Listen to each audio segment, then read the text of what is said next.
Now this is a nice presentation.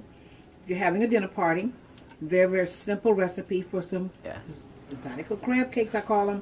Oh man, gardez donc. Gardez donc, chef. Gardez donc. That's my brother's term. Gardez donc, chef. Gardez donc. My brother Michael used that term a lot. Gardez donc. Look at that. It should be a real pretty crust.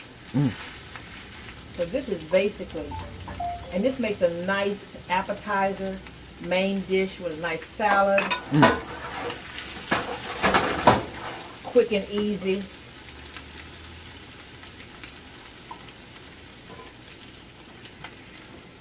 And sometimes you can use different colored bell peppers, like you can use a red and a yellow. Add some enticing colors. Because a lot of times people eat with their eyes. That's not brown enough. See, you want to make sure they're real pretty, crispy, pretty brown. Like me. Yes, indeed. But there's no fillers. All crab meat. White lump crab meat. And not imitation. If you can't use the real deal, then you don't need to make no crab meat. No. You heard me? Well, we over here in Algiers. We're just 20 minutes from the shrimp lot and all that. So yeah, you can get some fresh seafood right here. Angelina's kitchen, my mama's kitchen, Angeline Prejean, Zeno, Richard, all them Creole names. And I'm just giving these crab cakes a little Creole flavor. The Opelousas area. You from Opelousas itself, or where Sunset? From Lafayette, darling. You're from Lafayette itself. Okay. Karen Crow, Lafayette, Youngsville. My dad was raised in Youngsville. My mom is Karen Crow. We were born in Lafayette, but we migrated to Texas. You know, there was a whole exodus of a lot of Creoles moving to Texas for better jobs and entrepreneurship. And that's where my grandfather, he opened a grocery store. He owned lots of land. My grandmother owned land in Youngsville. So you could talk about, you know, being raised partly in Louisiana and partly in Houston, which you probably don't know. In Houston, You talking about Frenchtown?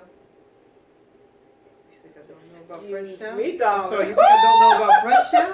You think I don't know about Frenchtown? I was getting You ready think to I don't know about Frenchtown?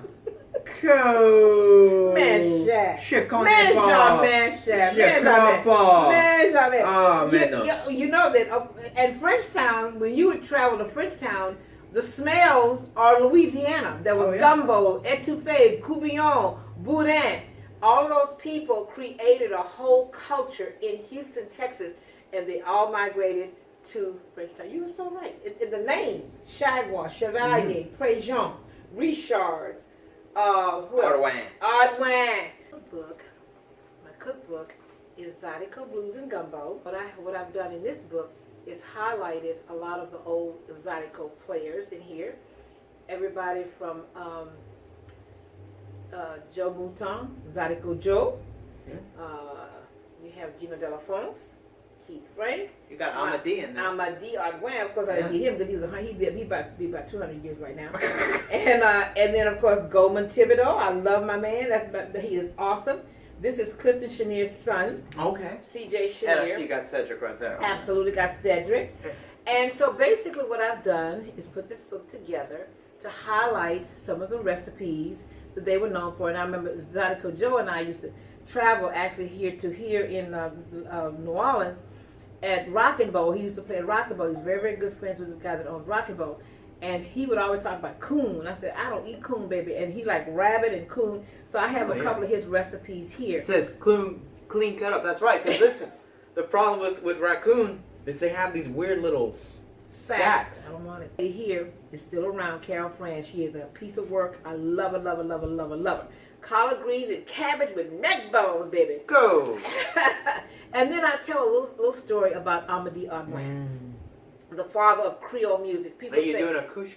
Well, they say he was the father of Cajun. He's not. I was told many years ago that there are no black Cajuns. I was told by a Cajun person that black people were considered Creole and not Cajun. Cajuns came from. Well, I'm telling you what he told me. Yeah. He said the Cajuns came from Canada. Right.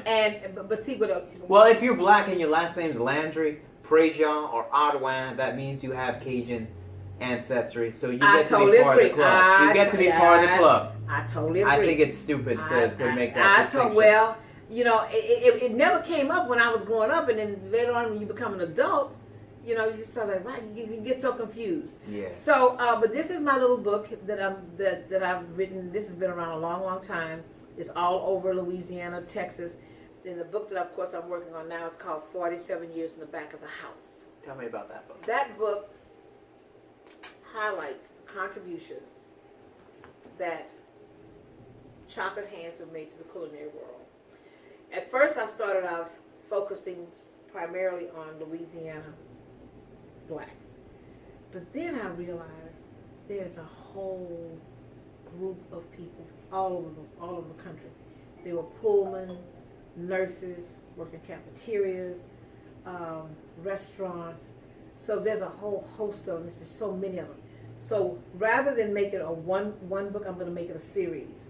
So I'm concentrating on some of the people here in Louisiana, like Mrs. Mildred Narcisse, who is 95 years old, who worked at UL. She's still there to this day. She's been working there for 65 years. Cool. There is a gentleman here in New Orleans who worked at, how you say? Pascal Manales. He's been there for 50 years. Yeah. One of my best friends, Austin Leslie, who passed away during Katrina, was one of my best friends, and he introduced me to so many chefs. And I want to tell, the stories that I'm telling about them are not all sad stories. They're factual stories. They're interesting stories. For instance, I found it interesting that so many chefs have made contributions to this food that we enjoy.